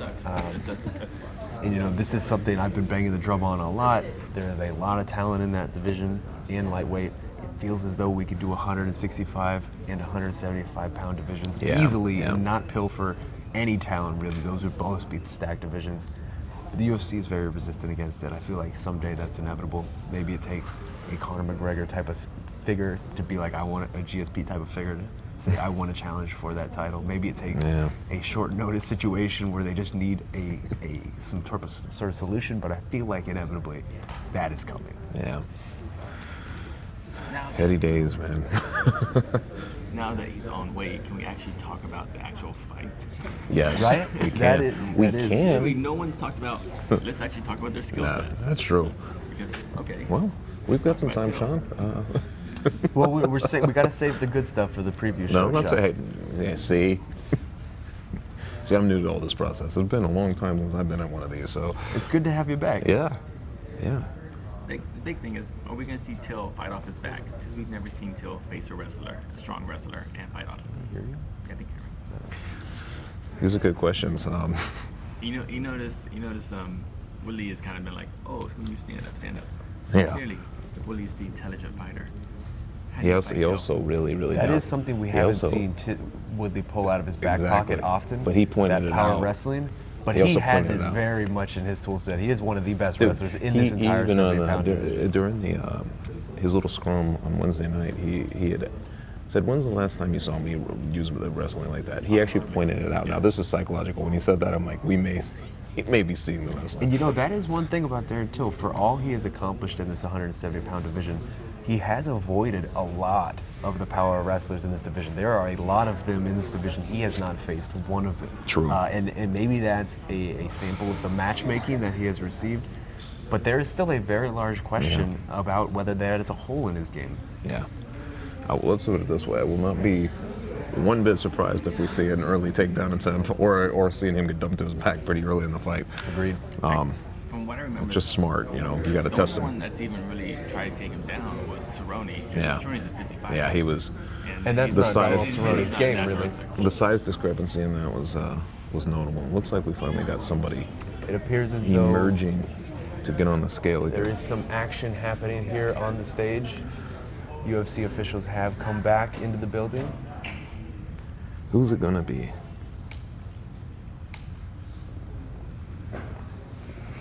We are Lucy awaiting Boudet? word on something. We'll keep you posted. Fighter serving information.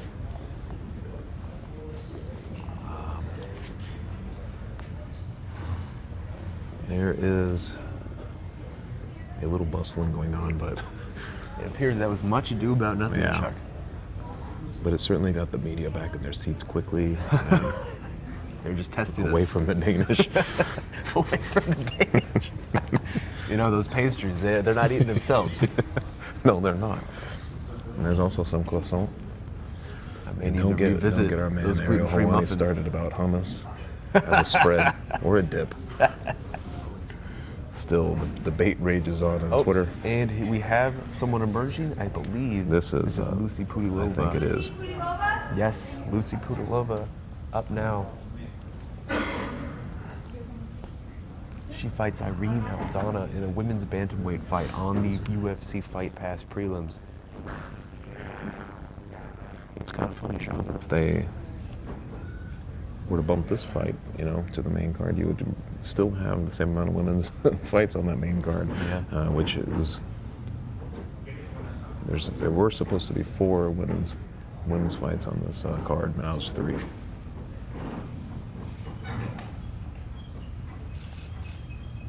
Lucy Pudilova weighing in. She needs to hit 136 pounds.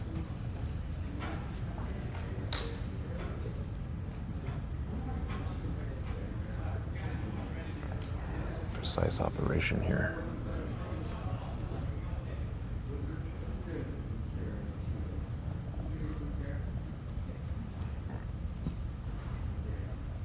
$134. 134 for Lucy Pudilova coming in. Look at 1 that. pound under. Very nice. A little bit of She pushing out her stomach on that one. Making it look relatively easy, making that weight. And with that, Down we to now 2. have 2 fighters left, Chuck. We have Jimmie Rivera, who fights John Dodson on the FX portion of the card, and Roberto Sanchez, who fights Jared Brooks on the Fight Pass prelims. Jared Brooks is here. And Jared Brooks is still in the back. He is waiting. Among the media at this point. He is a man among the media. He's watching, waiting to see He's pacing. what He Roberto has not Sanchez stopped looks moving. like.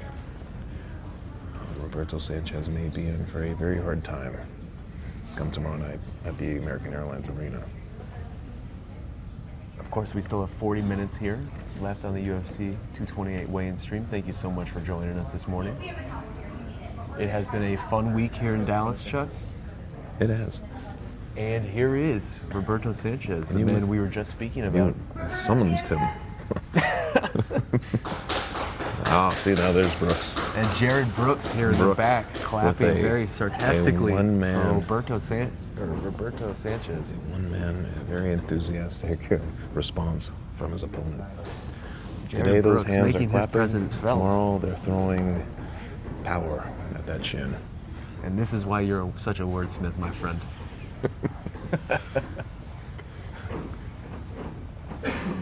Jared Let's Brooks see what we got watching here. intently in the Jared back Brooks. here as his opponent, Roberto There's Sanchez, big tension in this room. tips right the scales.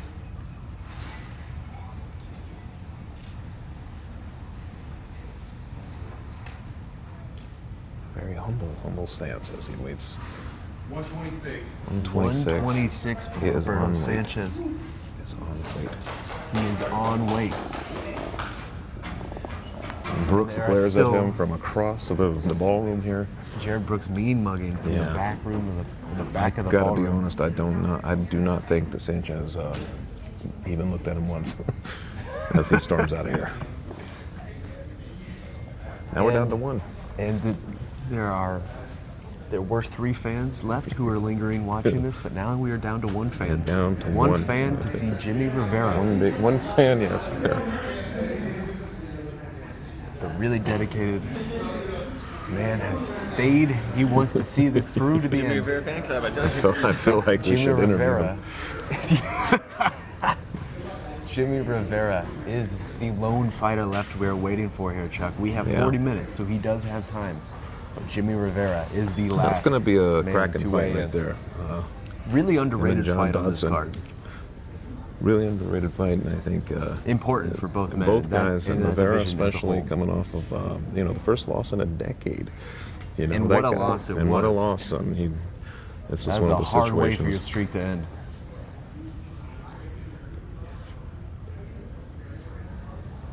It's not an easy road back when you're facing a guy like Dodson. No, Joan Dodson is not an easy fight for anybody.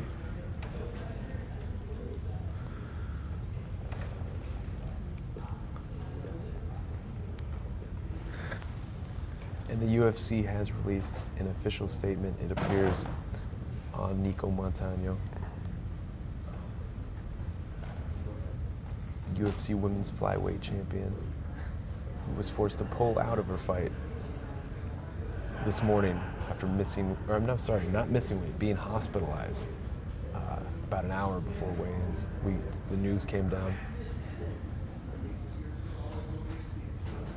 And the UFC's statement reads as follows, quote, as a precautionary measure, UFC flyweight Nico Montano was transported to a medical facility Friday morning due to health concerns.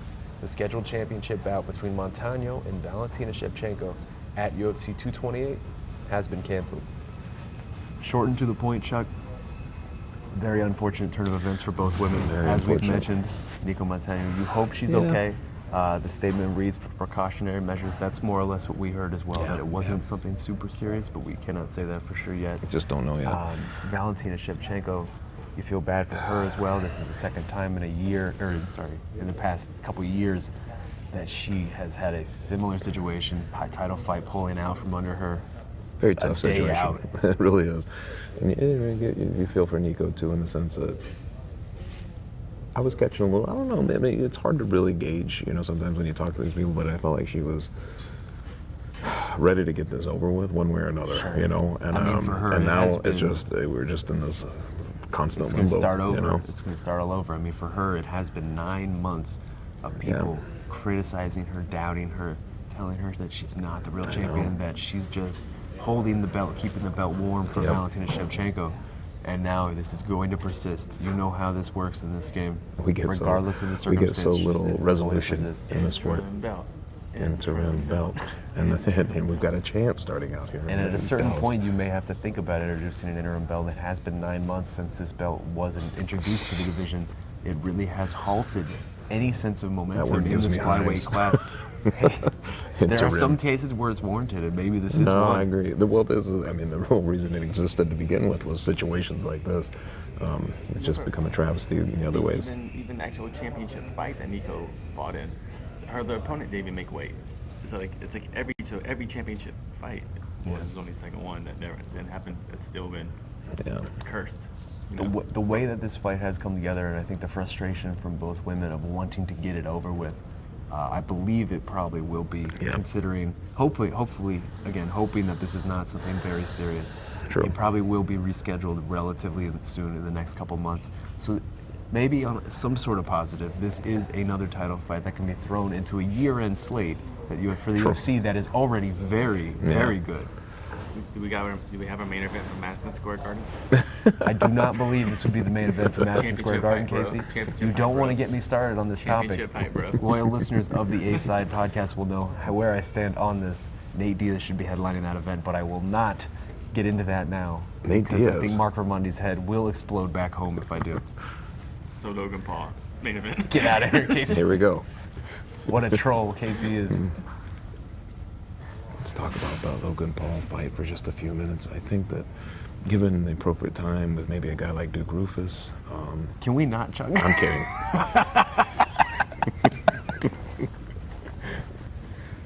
Oh, the looks I was getting. But nobody knows how bad Nico is right now. But you said people are saying it's not serious.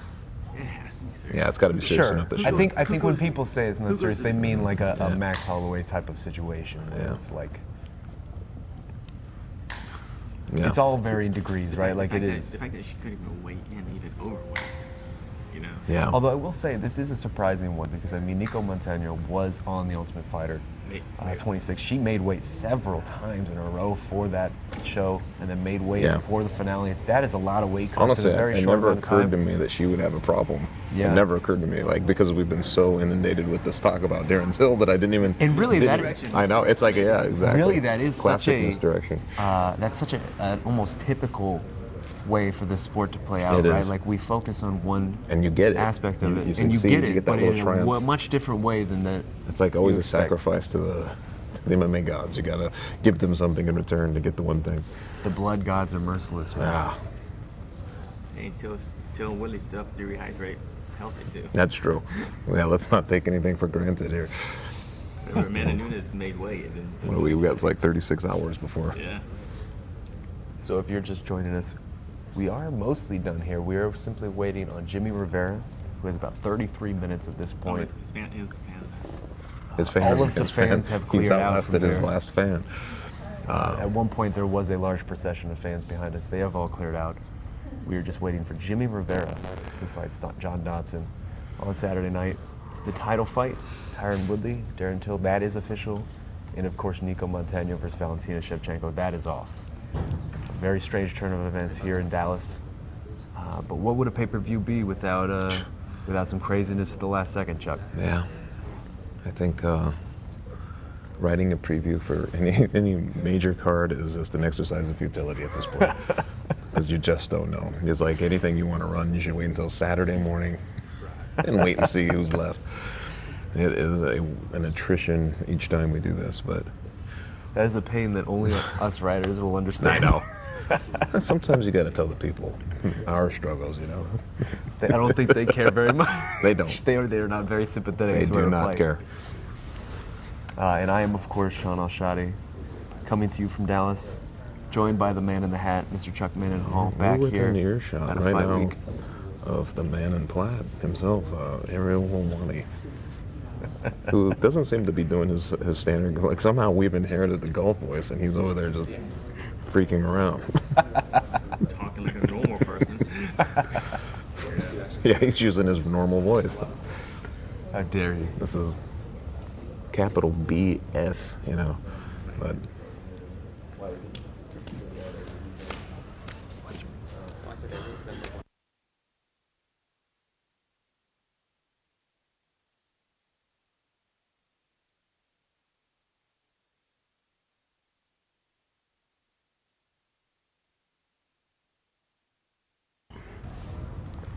Remember how fast these weigh-ins were going? yeah, Yeah, at one point, these weigh-ins were going at a very nice pace. we do seem to have slowed down the stretch. That's kind of how it goes, right? This is always the story, Every single time. Yeah. every single time. What gets me is if Jimmie Rivera shows up and he's 2 pounds under or something. Come on. Maybe Jimmie Rivera's doing an overeem in Chicago. Sleeping in. And in Cleveland, yeah, he just literally just. That's very inconsiderate. And we are here in Dallas, Texas. The fight's tomorrow night going down at the American Airlines Center, the home of the Dallas Mavericks. Yeah. One of the NBA's proudest. I don't know about that, Chuck. That feels like a bit of a hyperbole to me.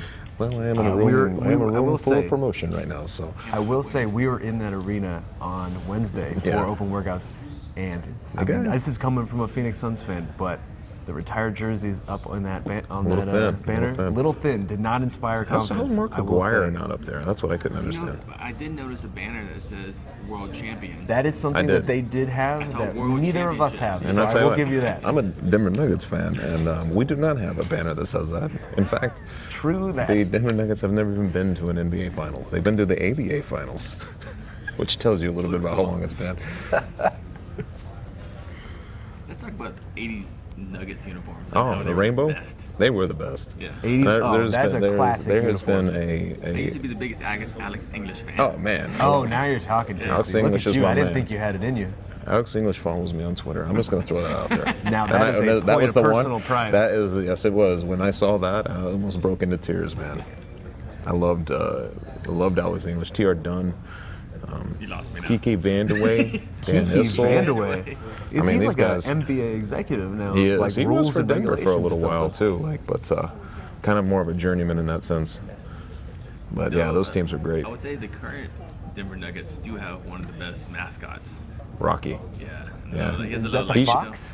He's like a mountain lion or something. I mean, if we're talking about Like mascots, he's yellow. I'm winning this through and through. It's the gorilla. Oh, yeah, The gorilla. Phoenix Suns gorilla is iconic. He was awesome.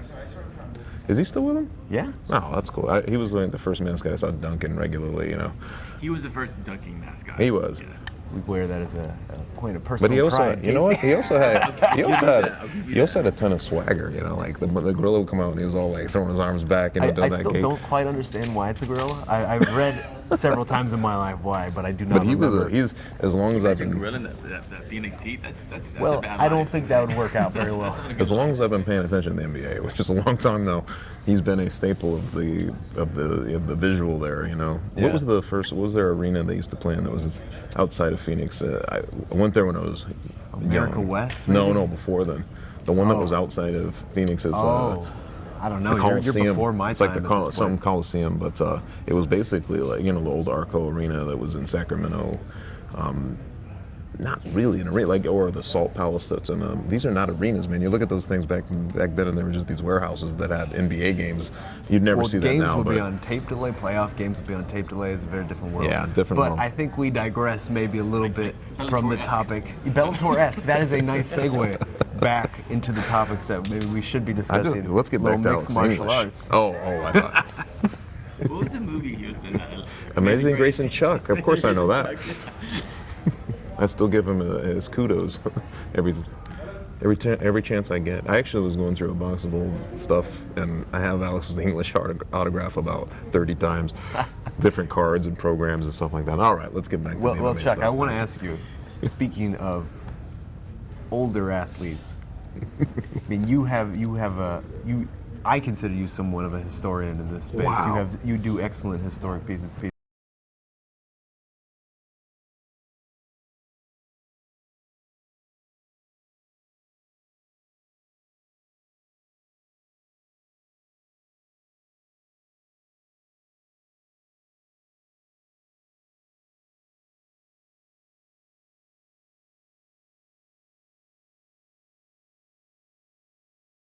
It's pretty unbelievable. I man. frankly don't understand how he is still going. And I think we've heard over the years, in the recent years, cries for him to. He's Maybe only 36 He's only 36, somehow. but he is. I do not he's a understand very that. old 36 in terms of fight years when you Sure. think about who's stepped in there and the damage he's taken. But I will say, he has maintained an evolutionary, intrigue through this whole thing. He has reinvented himself in many ways. He has always been somewhat of a character going back to when that show aired, I guess now, a dozen years ago. Summoning the harnessing the kind of energy out of the storm. Remember that? Like just doing things like that when he was tracking water through into stuff with Boner. And there was just he came out of the gate kind of a quirky character in this game, and he has maintained that, which is Very much so. That's almost impossible to do. Like people just form judgments over time, but I feel like this Diego Sanchez we have now, he's an older version, but just as kooky, just as just as zany as the guy that we first saw back then. So. But put it in the context real quick. Chuck. Like you put in the context real quick. You mentioned Jason Thacker. I mean, I had to dredge him up from deep interior outside of Vancouver, like finding him out there. Dude's got a beard. He looks like Roy Nelson. And just a complete transformation from the guy we remember. And here you watch Diego Sanchez weigh in, and he's still this athlete. He's a little thicker, obviously, but he's still the same guy, man. Traveled across 3 weight classes at this point: Yeah. featherweight, lightweight, welterweight.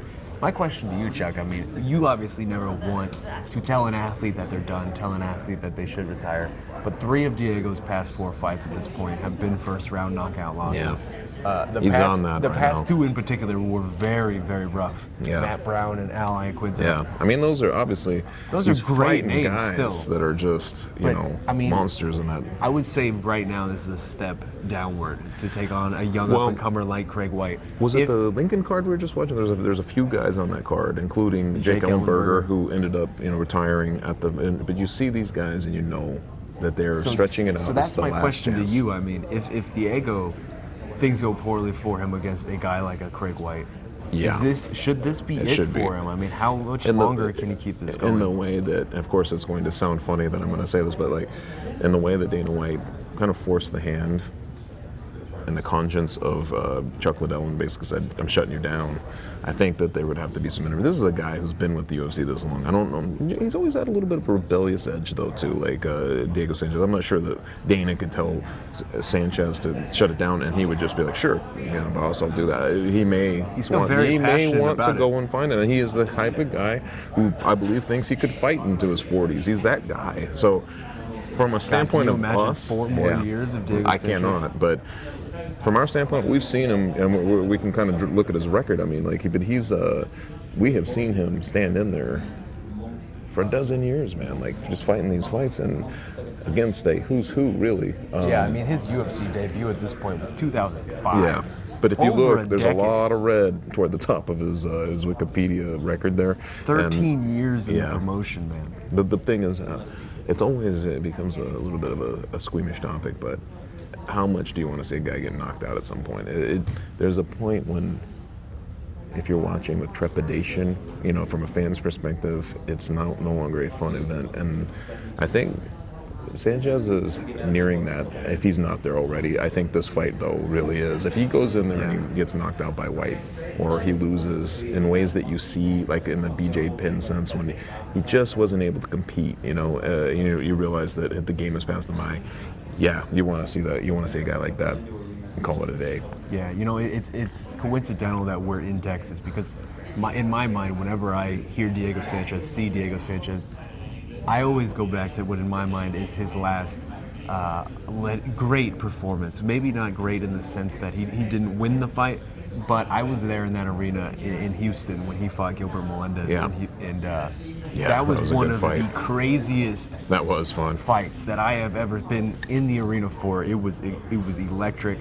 I got chills watching that fight. I mean, that was all the way Who did he back at fight at UFC. 166. Okay, who did he fight at UFC 82? Pull that up. I can't remember who. Yeah, that was the first time I saw him. That is David Belk. Yeah, Belk? right, I don't even right. know how to pronounce that. Yeah, I remember the cat. Like, he was there. Uh-oh. We're getting it. How dare you? How dare you, sir? Our old friend Ariel Awani coming in here trying to sabotage this broadcast.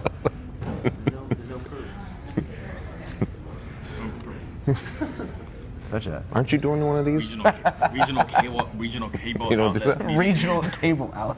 I like how it's extended to us now. What?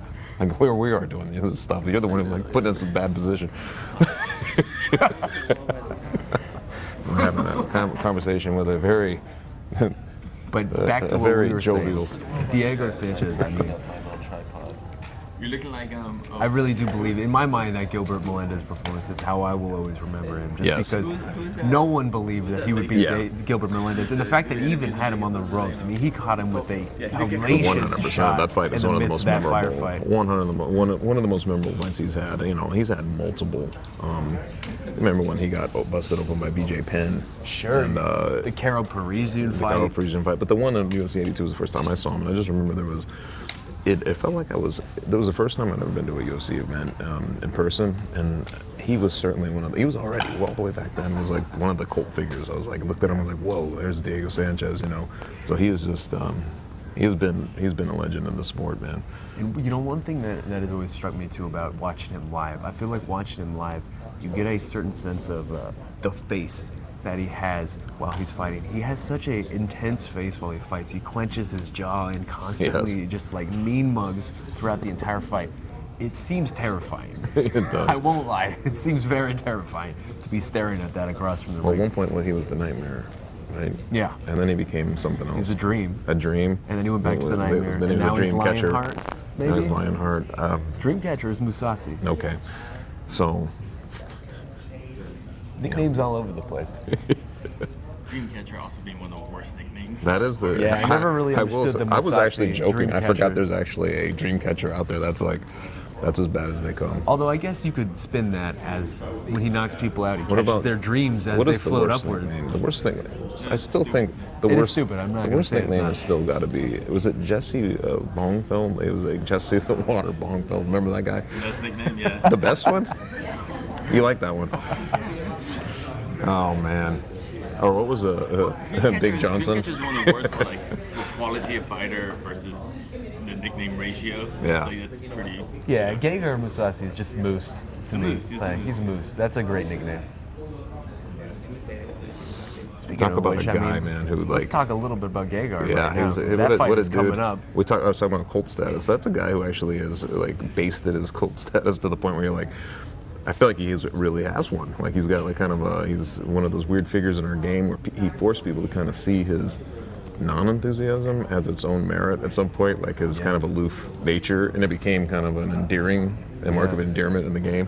I mean, he fights Rory McDonald in a couple weeks at this point, Yeah. and that fight is intriguing to me because I mean we're here You going in to Dallas for a welterweight title fight. Yeah. Rory McDonald and Gegard Mousasi may very well be the two best in their division I right agree now. with you If 100%, you man. could make that claim, and there would be ways to back it up. Yeah. So What a fight that is. We Oh might my be goodness. getting. I'm starting to see stirrings again. And, hey, Jimmie Rivera Jimmie Rivera is in the building. This Jimmie is our Rivera last fighter of the day. appears to be making his way to the scale. And it looks like he's got some green hair. I think Oh that's no, a I'm shadow sorry. play. That was not Jimmie Rivera. You're looking at the wrong guy, Sean. Rivera, Jimmie Rivera hitting the scales. the now. last to hit the scale. He fights John Dodson on the FX prelims.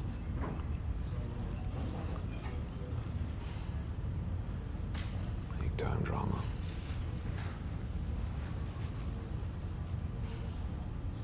136. 36, he did it. 136 for Jimmie Rivera, and Rivera that is is it on weight. That for fight is today. official. He is the last fighter of today's weigh-ins. He makes Amazing. weight for his fight against John Dodson.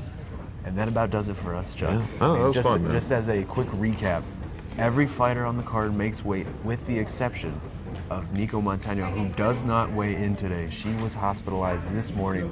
Her fight against Valentina Shevchenko is off. But Darren Till coming in at 169 pounds, 1 pound under, to make a statement. Tyron Woodley also coming in after some slight drama. Yeah. He had to weigh in with the towel, but 170 pounds for the champion. Made it. And we have our main event set. Got the main event. Now we just got to cross our fingers and knock on a bunch of wood, and hopefully tomorrow night when we show up, that's who's fighting.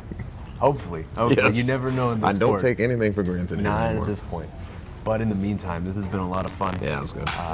My name is Sean O'Shadi. Mr. Man in the Hat here, Chuck Mindenhall you, joining guys. me. We're going to keep it locked. Please keep it locked to MMA Fighting.